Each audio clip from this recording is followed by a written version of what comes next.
Shani Ramsey. I'm one of the Hatch planning team members. And I also work with corporate and professional development here on campus. So today I'll be monitoring the time. I know, Dan, you got us going for recording, right? Yes. And then monitoring the chat and everything. So we'll keep the session going smoothly. It is my pleasure to introduce Jill Covyeou. I'm sorry. Covyeou? Covyeou. Covyeou. It's okay, I'm really used to it. And Matt Mitchell. So I'll let you guys take it over. All right, well, good afternoon, everyone, and welcome to our presentation. So we're going to be talking about Project ECHO, the perceptions of health professional students on the use of mentoring. So again, my name is Matt Mitchell. I am an assistant professor of social work at Saginaw Valley University, as well as the co-director of the Center for Rural Behavioral Health and Addiction Studies at Saginaw Valley. My co-presenter today is Jill Covyeou, a clinical pharmacist from Ferris State University, and who is a member of our interprofessional team at our integrated clinic. Acknowledgements, these are people who have helped both with the GRACE project as well as with this presentation. Jill or I have no conflicts of interest or personal financial relationships with this presentation, and the activities reported in this presentation are grant funded. So the purpose of this presentation is that you will have gained a greater understanding of how Project ECHO can benefit interprofessional education, student mentoring, and technological competencies. To start with, the impetus for this project was to seek ways to advance advanced practice nurses and licensed master social workers could use technology to improve access to substance use treatment for those with opioid use disorders. This map illustrates the nationwide impact of the opioid crisis, and those areas shown in dark blue having the highest rates of opioid overdose deaths. As we focus in on Michigan, we see that our northern parts of Michigan are disproportionately impacted by high opioid overdose death rates. These northern areas are the most sparsely populated areas in the states, with the urban and densely populated areas found in the southern 1/3 of the state. Consistent with many rural areas, healthcare provider shortages exist, and very few are trained to treat opioid use disorder. Consequently, those with substance use disorders who seek treatment must travel great distances and incur long waits. Sadly, many patients die while in that waiting period. So geographically, Saginaw Valley State University is located in a predominantly rural region, which makes it uniquely positioned to respond to the opioid crisis in our backyard. While we were looking at ways to address this, we came upon a model that uses technology to expand special treatment capacity in remote and underserved areas. Project ECHO, which stands for Extension of Community Healthcare Outcomes, uses video conferencing technology and case-based learning to link interdisciplinary specialist teams with multiple primary care clinicians and clinics. The hub team may have expertise in any number of health conditions, including hepatitis C, autism, or breast cancer. Unlike telehealth that provides no factor increase in rural areas' ability to treat patients, Project ECHO is a force multiplier. So ECHO Specialist provides training and mentoring to clinicians working in rural and underserved areas so that they can deliver the best evidence-based care to patients with complex health conditions in their own community. Thus, the ECHO telementoring model increases access to care in rural and underserved areas, and it democratizes specialized medical knowledge and expertise, while mentoring student learners and new practitioners in any geographic location.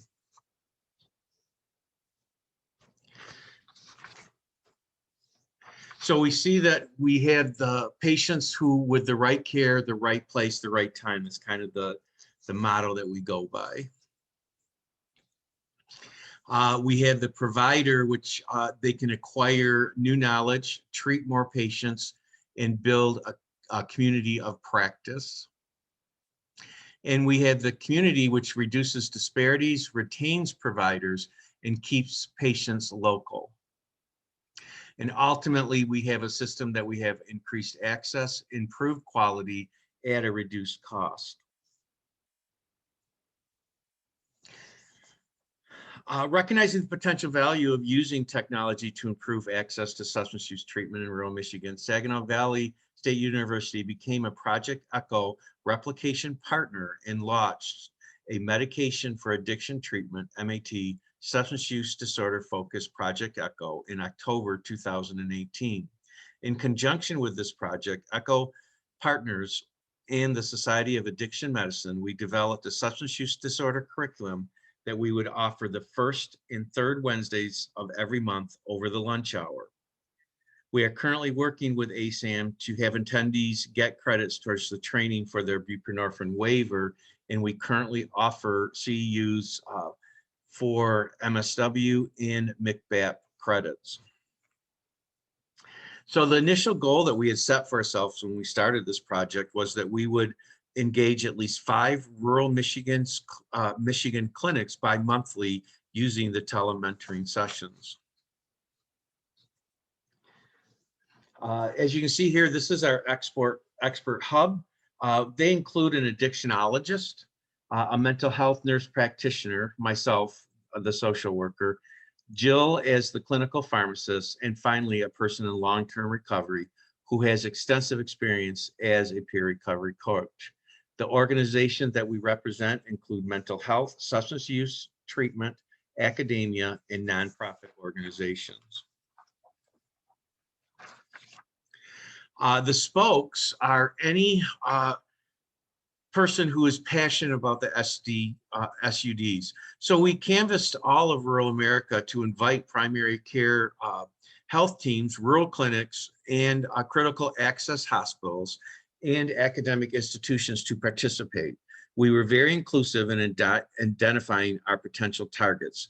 It was basically anyone who was passionate about substance use disorders, including physicians, nurse practitioners, social workers, healthcare administrators, occupational therapists, physical therapists, peer recovery coaches, pharmacists, dietitians, and of course, our students. As I mentioned previously, our goal was that we would launch, when we launched in 2018, was to get at least 5 rural Michigan clinics to participate. As you can see, we have exceeded beyond our wildest expectations, with those counties shown in dark blue having at least 1 clinic participating in our bi-monthly tele-mentoring sessions. From a national perspective, individual and clinics from over 30 states have participated, as well as individuals from 3 different countries, Canada, Sweden, and Tanzania. In all, we have had over 462 participants from 163 clinics across Michigan, the US, and internationally.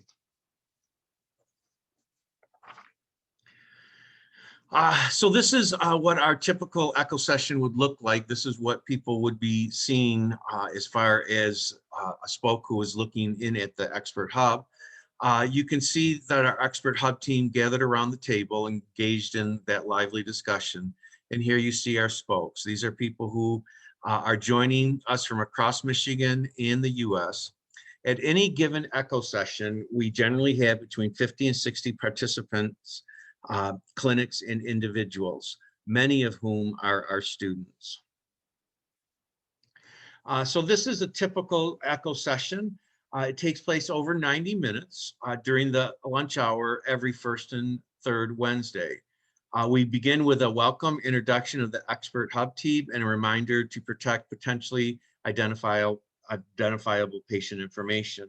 We then go into a brief didactic lecture. We then give the audience a time to ask questions of the presenter. And next, we have a healthcare provider or a student present a complex clinical case that they are some way related to. Recent examples included an older teen who was abusing cough syrup and an older patient who was currently stable in substance use treatment, but was facing surgery and was worried about relapse.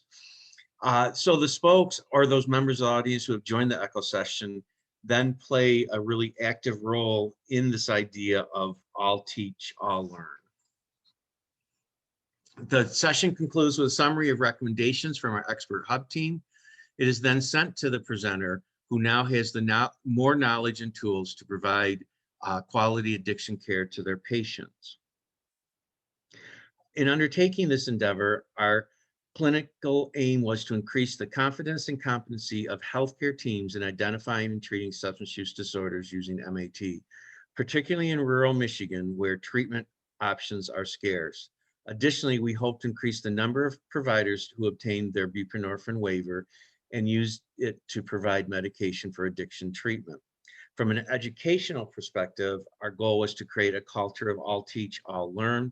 We have also generated an opportunity for health professional students to be exposed to this interprofessional telehealth mentoring experience. From here, I'm going to turn it over to Jill, who's going to talk about some of our research.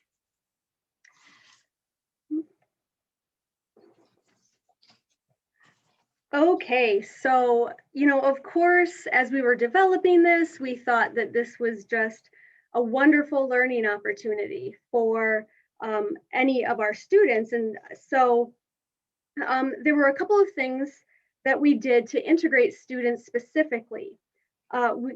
First of all, SVSU integrated Project ECHO into their newly developed psychiatric mental health nurse practitioner program, which does have a focus on addictions.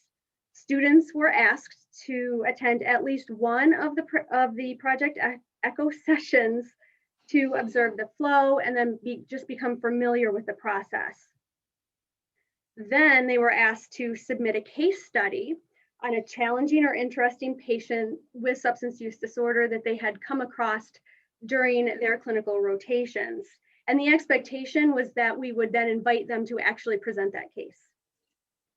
Then they were asked to write a one-page self-reflection on their experience with Project ECHO. Additionally, the LMSW program at Saginaw Valley also embedded some participation requirements in one of their courses. They required attendance of at least 2 sessions, and they were also encouraged to present a case.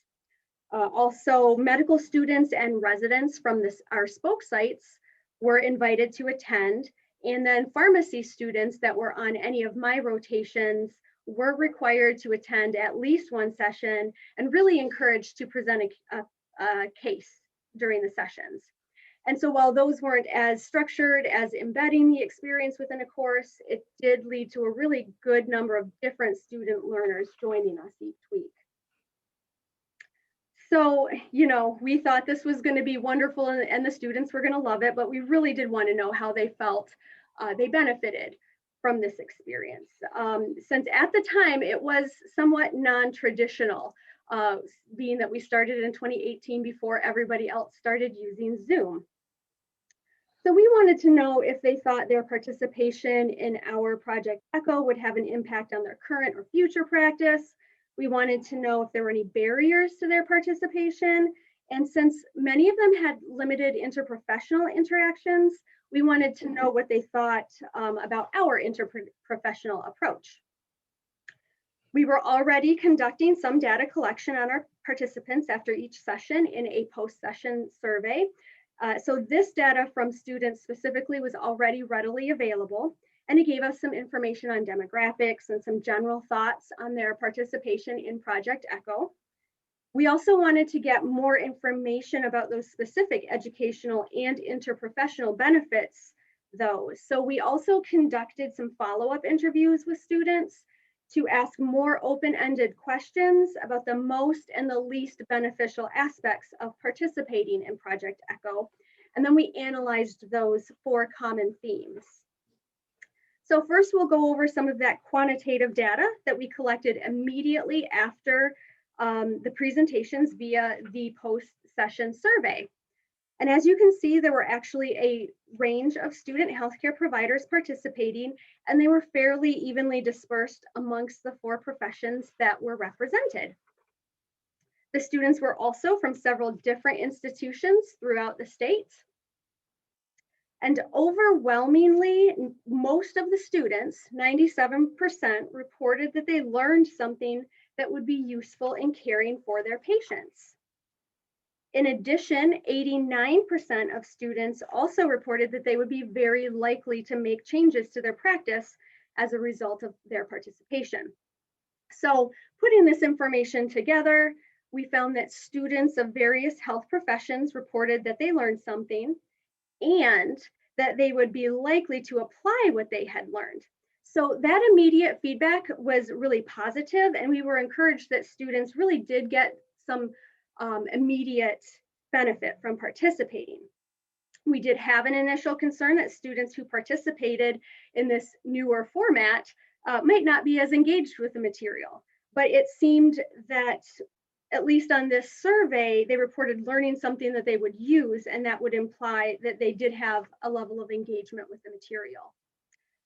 So next we can talk about some of the themes we discovered during the follow-up interviews that occurred sometime in the 6 months after participation. So there were a lot of comments surrounding the theme of reduced professional isolation, which is something that we hear from practicing professionals as well. Students can feel even more isolated though if they are unsure of helpful resources that are available in their communities, or if they think they have to do it all on their own. We heard students express relief to connect with other providers that could help them identify resources.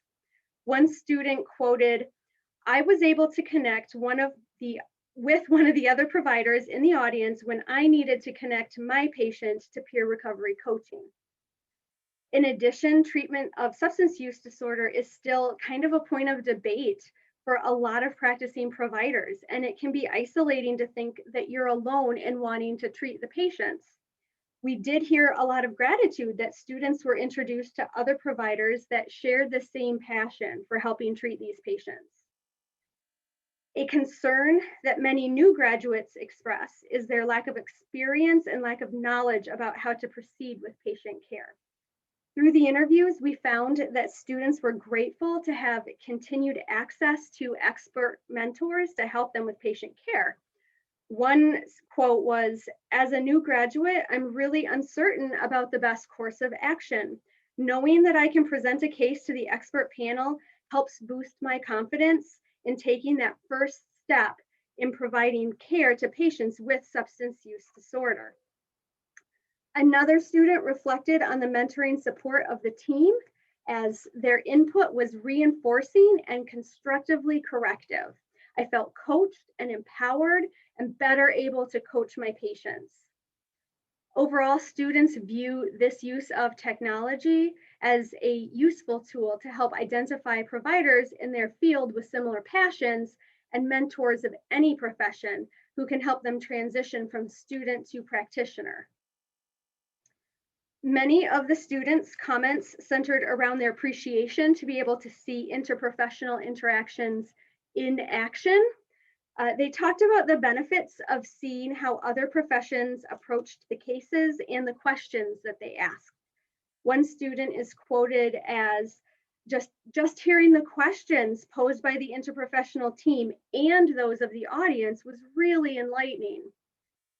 We saw several comments about the benefit of having a peer recovery coach on the team and the element of stark reality he brought to approaching the cases. Finally, we saw some comments that this was a welcomed approach to interdisciplinary care, as the rural areas may not be able to support practices with interdisciplinary teams of their own. So another student quoted, "Collaboration and interdisciplinary teams are not always available in the rural areas where I practice."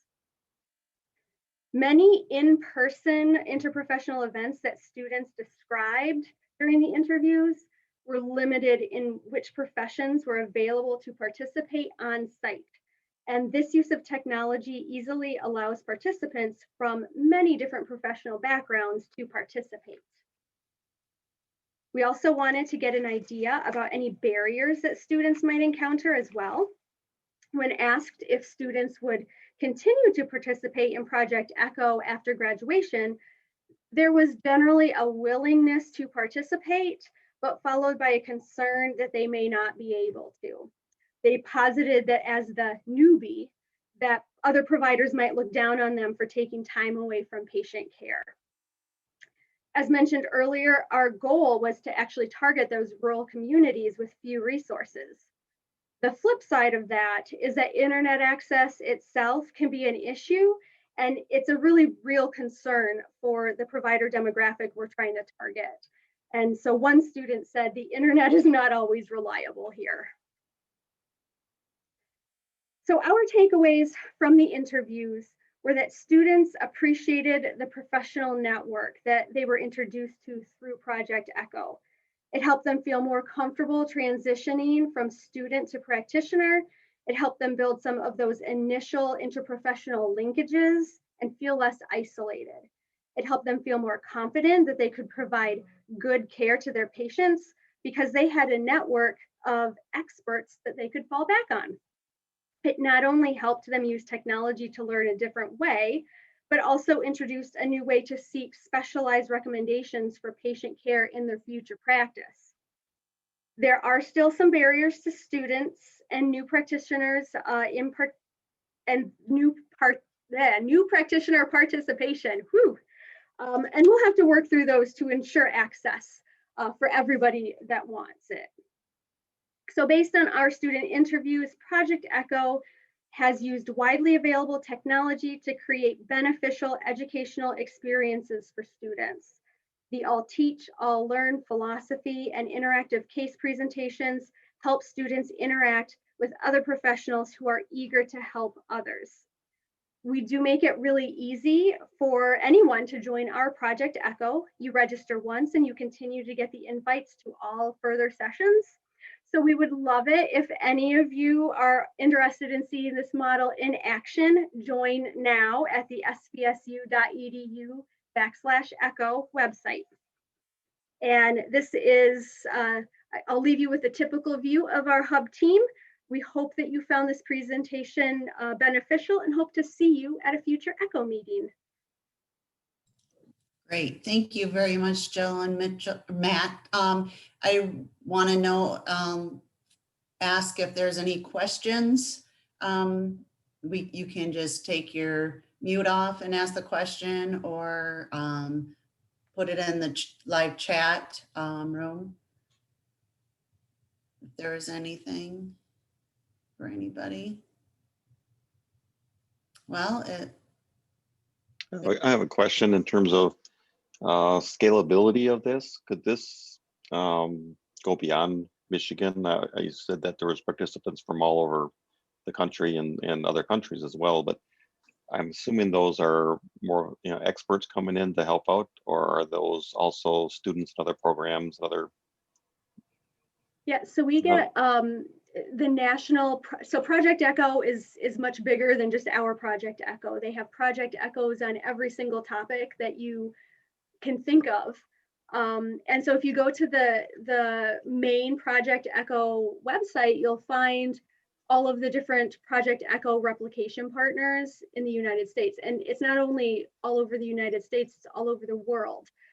They have Project ECHO in, I want to say, every continent, most countries. Yeah, if I can interrupt, Joe. Yeah. Right now we have two.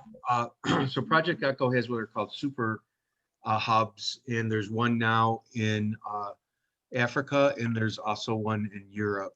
So that this is like something that is a passion of those people who started ECHO, was to really what is called is democratizing medicine, so that we bring experts into very remote and rural areas.